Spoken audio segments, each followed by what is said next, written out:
In today's statistics lesson, we will be discussing estimating a population proportion. This section talks a little bit about how we can utilize concepts from normally distributed populations and talk about our data a little bit more specifically, especially using the word confidence interval. And what a confidence interval is just me saying that I am 95% or I'm 99% or I'm whatever percent confident that the actual proportion of this population lies within these two numbers. And we're going to talk a little bit about what point estimates are and what sample size has to do with it. So we'll talk about all these things. So let's start with point estimate. Okay, a point estimate is just a single value that we use to estimate a population parameter. For example, a sample proportion, which we call p hat, that's with that little thing on top, p hat, is the best point estimate of the true population proportion. So we are just coming up with our best estimate. Now, this point estimate is unbiased. We talked about that in an earlier lesson. Proportions are unbiased and is probably the most consistent estimator that you can use. Unbiased estimators aren't that great, so we probably want to steer clear of those, but point estimators like proportion are good. Mean, we'll talk about that in the next lesson, so make sure you come back for that next one, but today we're just going to talk about and focus on that p hat, right? This population proportion point estimate. All right, so let me explain to you how this works. So we had a chapter problem in our textbook that gave reference to a Sallie Mae survey. Sallie Mae does student loans. Okay, there were 950 undergraduate college students in this survey, and 53% of them said that they take online courses. Okay, based on this result, so that is our population right there, find the best point estimate of the proportion of all undergraduates, not just from this sample, but for all of them. All right, so we know that this sample proportion is the best estimate, which we just talked about. Okay, sample proportions are the best estimate for the population proportion. So we know that this right here, this is our point estimate right here, 53%. And that is going to be, because we know proportion is an unbiased estimator and goes toward, that's the closest we can get to the actual population. So the proportion of all undergraduate students is also going to be 53%. Hopefully that makes sense. I know, because it's a little confusing by what we mean. And I think when you start talking about problems itself, it gets a little bit easier. But since we were given the fact that this sample is a proportion, it is unbiased, which we know proportions are unbiased, then it is going to be the best estimator for all the undergraduate college students, not just the ones in the sample that we took in the survey. All right, so what a confidence interval is it's giving you an interval around that point estimate. So you can say, I'm 95% confident that maybe it's not that number, but I'm 95% confident it's within these two numbers. We abbreviate this as CI, confidence interval, for obvious reasons. All right, the confidence level is the probability of 1 minus alpha. So maybe that's 95%. So if your alpha is 0.05, then your confidence interval is 95%. If your alpha is 0.01, then your confidence interval is going to be 99%. Okay, so that's how that works.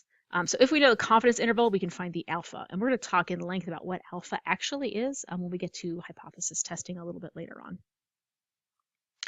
on. So here is a list of very common alphas that are used. An alpha of 0.1, an alpha of 0.05, and an alpha of 0.01, 90, 95, 99%. If someone's giving you a confidence level below 90%, they're really not sure of their data, just to let you know. 90% is even sketchy. 95% is kind of the standard. 99% would be even better. So what does this mean? So let's talk about these. So we are going to have to find what we call critical values. So we want to find the two values of z, and remember they're going to mirror each other. One's going to be positive, one's going to be negative. So we can kind of separate where that alpha is. So half of alpha is going to be down here, and half of alpha is going to be up here. So if I had a 90% alpha, I'd have 5% up here, and I'd have 5% down here. Right? If I had a 95%, then 2.5% would be up here, and 2.5% would be down here. So make sure that you cut that difference in half, because you're going to have the extremely high and the extremely low that you're going to have to deal with. And we can find these from technology. We can find them from all kinds of stuff. Okay, so if you look at alpha equals 0.05, okay, that means that your critical value of Z over alpha is you're going to have 2.5% at the top and 2.5% at the bottom. And I know that a lot of people struggle with this. So I go back to please make a graph. Okay, so here is my standard distribution. Draw the sketch out what's happening.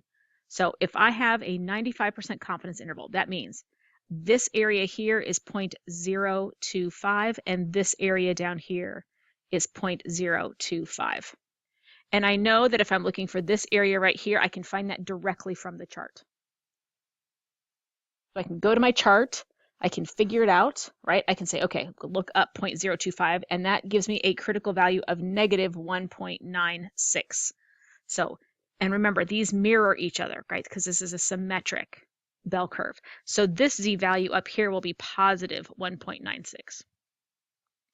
So if I have a 95% confidence interval for my proportion, then I'm saying that I am 95% confident that the actual proportion is going to lay somewhere there in the middle. That's what I'm saying. So I know that this seems kind of crazy, and there's lots of things that you could do. Like if you were asked, some people try to look up this Z value, but if you do this Z value, remember, it's all that area in green plus this extra area over here. So this area in purple is 0.9750. It's not 0.95 because you have to remember you have that low tail on the end. So I highly recommend that you sketch out these things when you're doing them. It really makes it a lot easier to think about. So here's a much prettier drawing, and I apologize for my chicken scratch, but here's a much prettier drawing of how this works out. So you might want to press pause and then just kind of read this over. It's the same information that I just discussed, but just a little bit nicer looking. Sorry, I barely passed visual arts in the 7th grade, so please have mercy. All right, some common critical values that you're going to use that you might want to memorize so you don't have to look them up every single time because you're going to see them a lot. If you have a confidence level of 90%, your alpha is 0.10. Your critical value will be 1.645. Again, positive and negative because you have those both sides. If it's 95%, your critical value is 1.96. And if it's 99%, your critical value is 2.575. So I highly would recommend that you just put those to memory because you're going to use them a lot.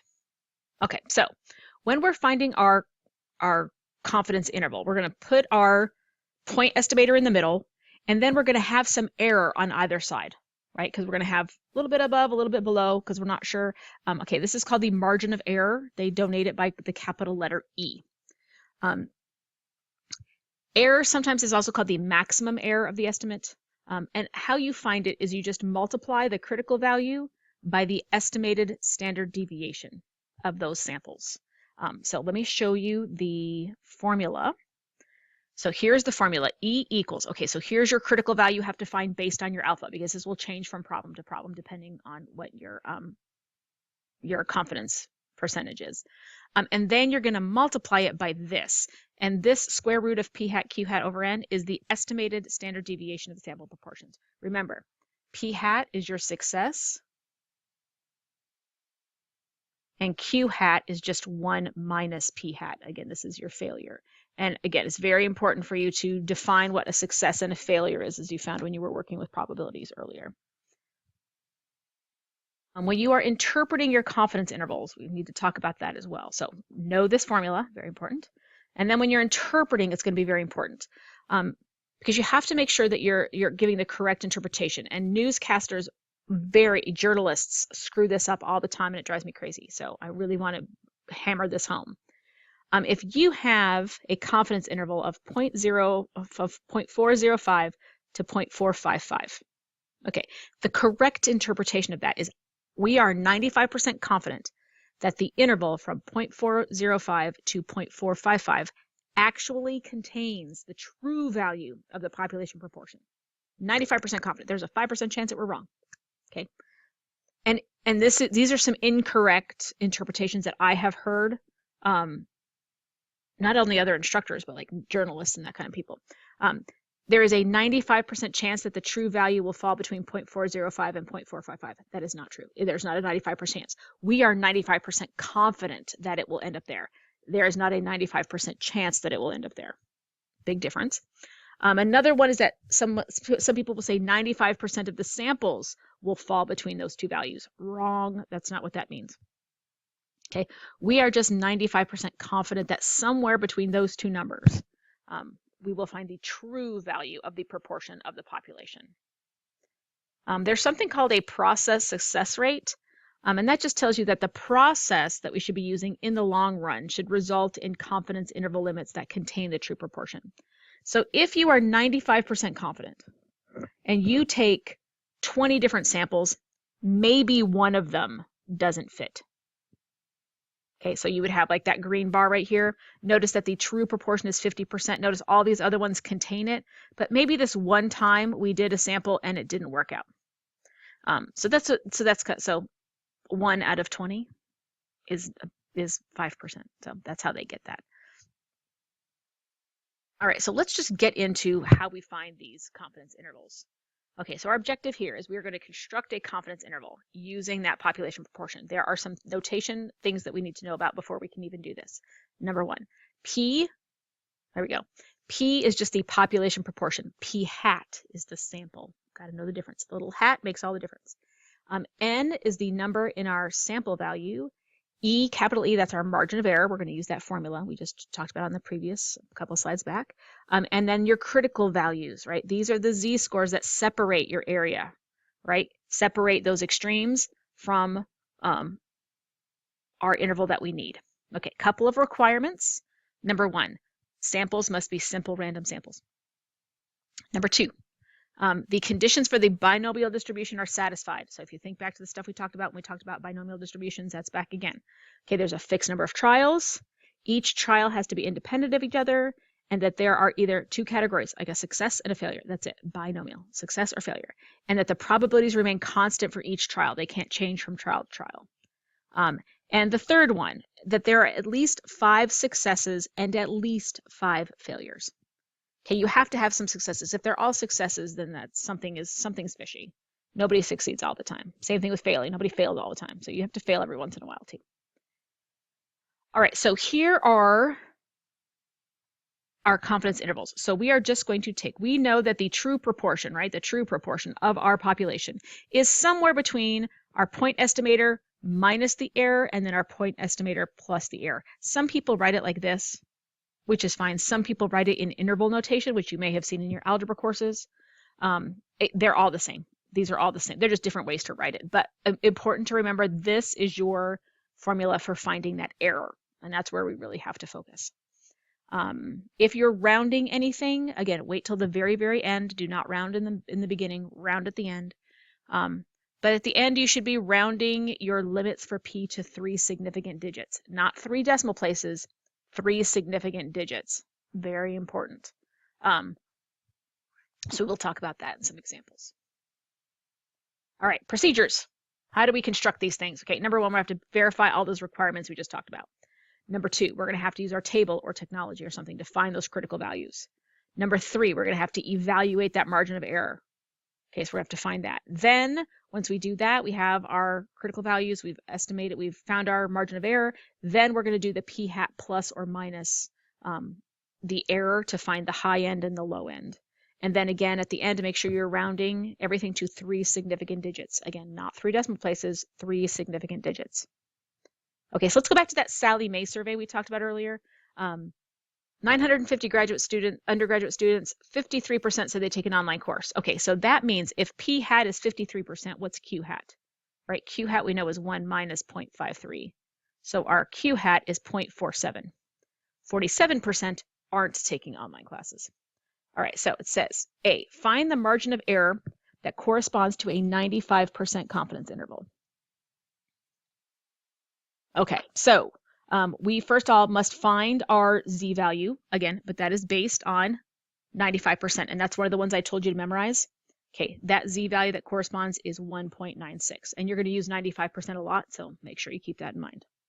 All right, so our error is going to be our z, our critical value, right? Our critical z value, and then we're going to multiply that by the square root of p hat times q hat divided by n, which is 950. So I'm going to put that all in my calculator. Do it all at once.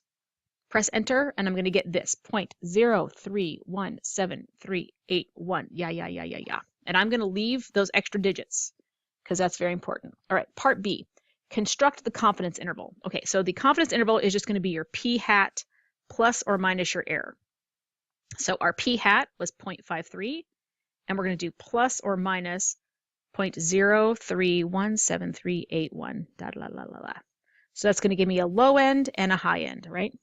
So my low end is 0.498. And again, I rounded here. This is when I did my 3 significant digits. I kept all those extra decimal places and then rounded once I had my answer to 3 significant places. And then I go to my high end. So I'm going to add the error this time, and I get 0.652. So you can express that as an inequality. You can express that in interval notation.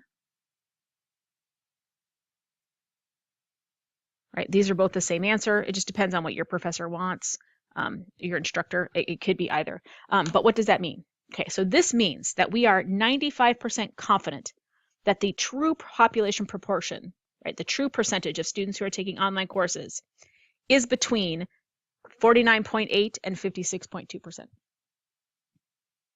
That's all that means. Okay, so see, and that should be a B, not an A. That's okay. Life goes on. All right, follow-up questions. So same problem, follow-up questions. Based on the results, can we safely conclude that more than 50% of undergraduates are taking online courses? And the answer, I know many of you are going to say, oh yeah, sure. No, we can't. Because if you looked at the low end, what was the low end? The low end was 49.8%. So we are just as confident that the average could be 49.9% as we are that the average could be 56.1%. Okay, so we cannot safely conclude. The only way we could safely conclude is that if our entire confidence interval was above 50%. But since the low end does skim the high 40s, we can't conclude that. Okay, so assuming that you're an online reporter, write a brief statement that accurately describes the results and include all relevant information. Okay, and this is where people kind of screw this up. Okay, so here's one that I could report if I was a reporter. Professor Lynn reporting for NBC News. Okay, here we go. The percentage is based on this Sallie Mae survey of 950 selects. So in theory, so here's my statement. In theory, in 95% of such polls, the percentage should differ by no more than 3.2 percentage points in either direction, right? That was my error. If you remember back to my error, and I'm going to write it down, my error from before was 0.317381, right? So that, and when you hear margin of error, that's your margin of error. That's plus or minus 3.2% if I round it to 1 decimal place, right, for my percentages. So it's very important. Also, another thing, when you see the polls and then reporters are talking about things, look for that margin of error because that's really important. Take that average, add and subtract that margin of error, and that will give you the confidence interval. A lot of people don't know that. So I highly recommend that you do that. So I should, as a good reporter, tell you what the margin of error is. I should tell you the upper and lower bounds. But a lot of times they won't. They will just tell you, the 53%. And then in the little bottom in fine print, they'll have that margin of error. And then they'll say, oh, more than 50% of students take online classes, which is actually not true. Because we just saw, based on our confidence interval, that because that 49.8% was the low end, we cannot say with certainty that it's 50% or more. So this is the things that, journalists do and newscasters do to kind of skew what's going on. They will mislead you with these statistics by telling you false things. So if anything, I want you to just, when you hear these things on the news, I want you to just stop for a moment and say, oh, let me check this out for myself. Let me crunch the numbers. All right, say there was another Sallie Mae and Gallup poll, and this was a 1,404 respondents, and they found that 323 students in this group had paid for their education using student loans. Find the 90% confidence interval of the true proportion of students who paid for their education using loans. Okay, so first of all, 90% confidence interval. That was one of those critical values, right? Your z of alpha over 2, right? Your critical values will be plus or minus 1.65. And again, this is one that you're going to use often, 90%, 95%, 99%. So definitely memorize those. All right, so let's find our margin of error. For our margin of error, we're going to need the p hat and the q hat as well as the z. So let's look at the p hat over here. So p hat. Success was a student who used a loan. So 323 out of the 1404. Now, this doesn't come out to a perfect, beautiful number. So when I do the calculation, I'm probably going to use that fraction rather than using my approximated decimal, which is 0.23. I would definitely use this value when I'm doing my, don't use, because if you use the rounded part, that's going to compound your error in the end. All right, so our Q hat is going to be the other 1,081 people in the survey. And that also rounds to 0.77. So again, I would use these when I do my calculations, not the rounded. All right, so let's find my error. My error is that critical value multiplied by the square root of my p hat over my q hat. So I'm just going to write down the decimals, but I'm not going to use the decimals. I'm going to use those actual fractions when I do mine because I want to make sure that I stay as accurate as possible when I'm doing these. All right, so I'm going to plug all that in my calculator. So I love my calculator. And then I'm going to round to my, this one. And again, because I'm rounding, we're going to have all kinds of rounding error here. So this is where this can get confusing because you should keep all of your calculations as accurate as possible and round only at the end. And I can't stress this enough. All right, so my confidence interval will be 0.23, right? Our p hat plus or minus this error. So this is going to be my interval. When I do the point estimator plus the error, minus the error, I get the low end, which is 0.211, comma, and then add them, I get 0.249. All right, so I am 90% confident that the true percentage of students who pay for their college education using loans is between 21.1% and 24.9%. All right, so I'm not sure if, again, a lot of this is just stay as accurate as possible until the very bitter end, which is why they tell you a lot to use technology, because technology will do that. It will not round. It will keep all the numbers true, and it will round at the very end. So another pro for technology. But you're doing it on paper, you can still get the same accuracy. When you're analyzing polls that you hear on television, please take into or read in articles. Remember, the sample should always be a simple random sample. Okay, check their surveying techniques, check their polling techniques, very important. Number 2, the confidence level should always be provided. If it's not, it's a crap poll and get rid of it. Number 3, the sample size should always be provided. If they don't provide you with a sample size, it's crap, get rid of it. And number 4, except for relatively rare cases, the quality of the poll results depends on the sampling method and the size of the sample. The size of the population is usually not a factor. And I hear this a lot because people say, oh, they only polled 1,000 people. How could that? Well, it could. But if you're only going to choose 1,000 people to represent the entirety of Americans, which is 330 million people, you have to make sure that your sampling methods are without any error. And that is where they usually fall down. If you go look at the polling, you'll find that they're sampling more men than women. They're sampling more Democrats than Republicans. They have skewed sampling. So please make sure that you really look at behind these polls and don't just take what the newscaster tells you at face value. All right, so again, I'm just reiterating in this screen how important it is that sample size really isn't unreliable, but the smaller the sample size, the more important it is that you check your sampling for any bias at all. Very important. All right, so what do you do if you're watching something on TV and they give you a poll and they only give you the upper and lower level of the interval? They don't tell you anything else. They don't tell you the point estimator. They don't tell you the margin. You can actually figure them out. So this is how you do it. If you want to find the point estimator, you just take the upper plus the lower and divide by 2, right? You just take an average of the high and the low, and that should tell you the mean, which is right in the middle. So just take the average of those 2 numbers. If you want to find the margin of error, you just take the upper minus the lower and then divide by 2, and that will tell you your error because you've got error on one side and error above and error below. So you're going to take the difference of those and then divide by 2 to find that error. So let me show you how it works. Right, so say you're given this, you're reading this, and this is all it tells you. It says of the 71 subjects, 70% were abstinent from smoking at 8 weeks. The 95% confidence interval was from 58% to 81%. Okay, so we have to find the p-hat. All right, what is our p-hat? Okay, our p-hat is just going to be that upper plus the lower, and then divide by 2. And that gives me 69.5.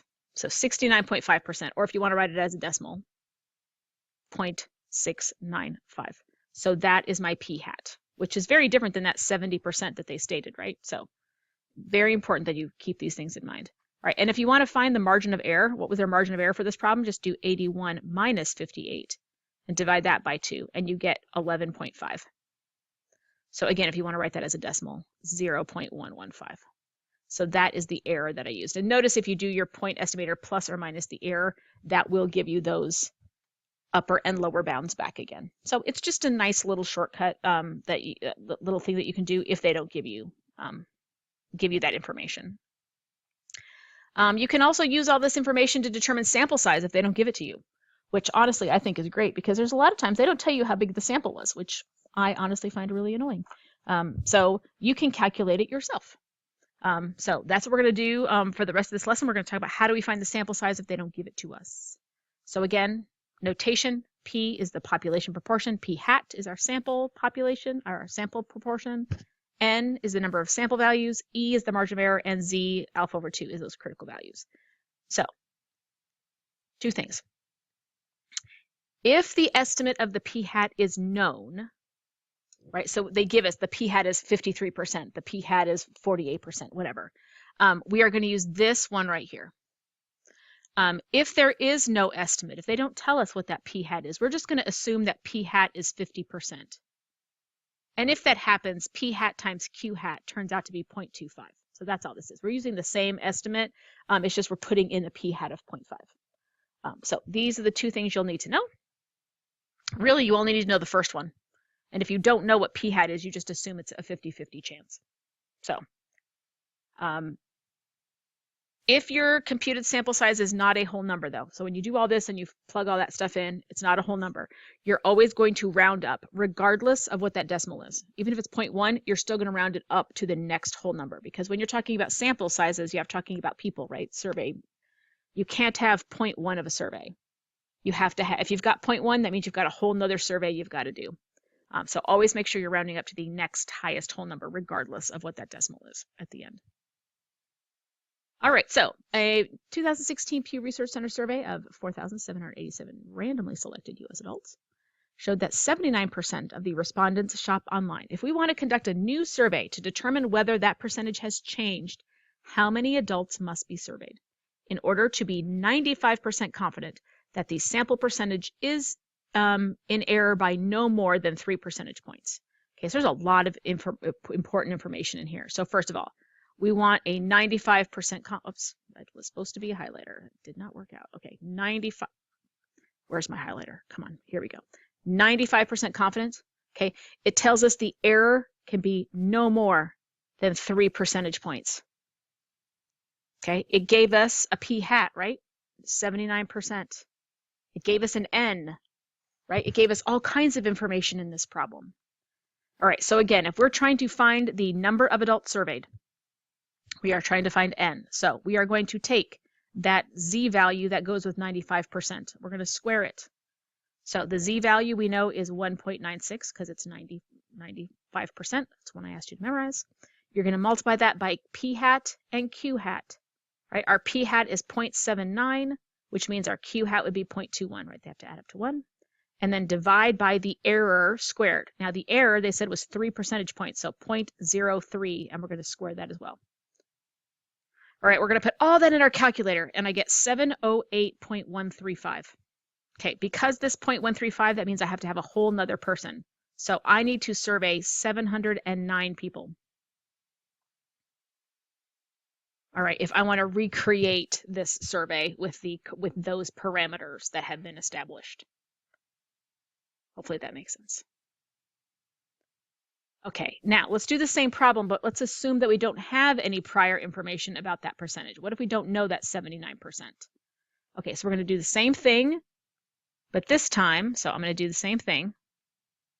Okay, we're going to take that critical value, which is still 1.96. We're going to square it. But this time our p hat and our q hat, since we don't know them, we're just going to say they're 0.5.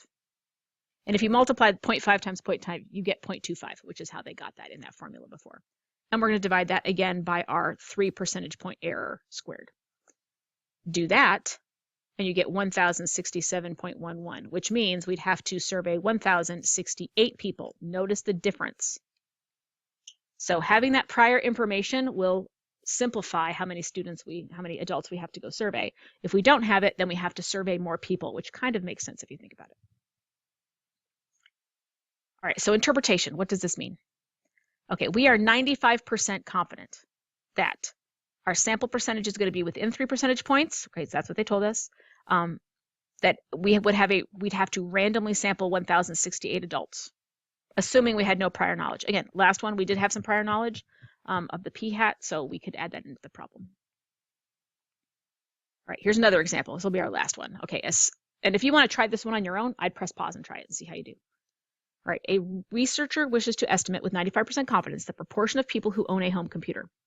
A previous study, so we have previous knowledge, this is important. There's our p hat, right? 40% of those interviewed had a computer at home. The researcher wishes to be accurate within 2%. There's our error. Find the minimum sample size necessary. All right, so our n is going to be, all right, so we're going to take, again, our z value, which is 1.96, right? Our critical value, square that, multiply that by p hat and q hat, right? If 40% is p hat, then 60% is q hat, and then divide that by our error squared. Put that all in my calculator, I get 2,304.96. So how many people do I need to interview? I need to interview at least, and again, this is a bare minimum, at least 2,305 people to estimate that true proportion of people. That's how many people I'll need to go talk to. All right, so hopefully this helps. Come back next time when we talk about how to do this same thing, but with means instead of proportions. So I'll see you next time.